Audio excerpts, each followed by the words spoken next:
ban on construction in Delhi is what the Supreme Court is telling the Delhi government, saying that these are only temporary solutions, refusing a blanket ban on construction in Delhi and the National Capital Region despite very poor AQI.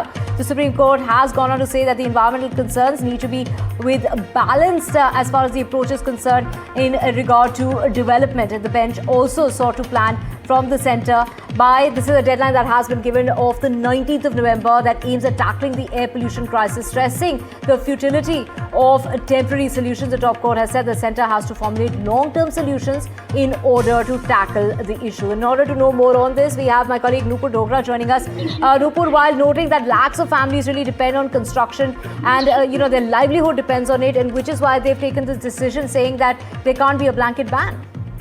Of course, Divya, today the Supreme Court was of the view, first of all, that they are no experts when it comes to dealing with the matter of air pollution in Delhi NCR. So for now, it has said that it is the centre that must call all stakeholders on table and come up with long-term solutions. The Supreme Court said that it is not inclined to issue bold directives as some of the petitioners had sought, which included heavy taxes on vehicles, year-round implementation of GRAP measures, which would have meant a ban on construction for a significant part of the year, as long as 6 months. The Supreme Court said that there are human rights also, which needs to be balanced along with environmental rights, and a huge number of daily wages depend on construction activities for their livelihood, and the top court was not inclined to issue any harsh directives. So it has for now asked the centre to file a detailed plan on November 19th,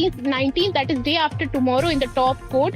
Remember, this is a departure from earlier approach by the previous benches of the top court that have been dealing with the issue of air pollution, who have in fact consequently ordered the centre and Delhi government to implement GRAP measures, GRAP 1, GRAP 2, GRAP 3. The Supreme Court has been giving such directions in past several years. But today the top court refused to issue any such ban on construction or any kind of harsh measure or bold initiatives. Right. Secondly, what is important to note here is that the top court was flagged that the air quality the monitoring systems are outdated in Delhi, as they don't go beyond 999, that is 999 level. Right. So, but the centre countered it and they said that we have some of the best equipments. For now, the top court has sought an affidavit on record from the centre explaining all what is the efficacy of the current equipments that we have and what can be done to better them further.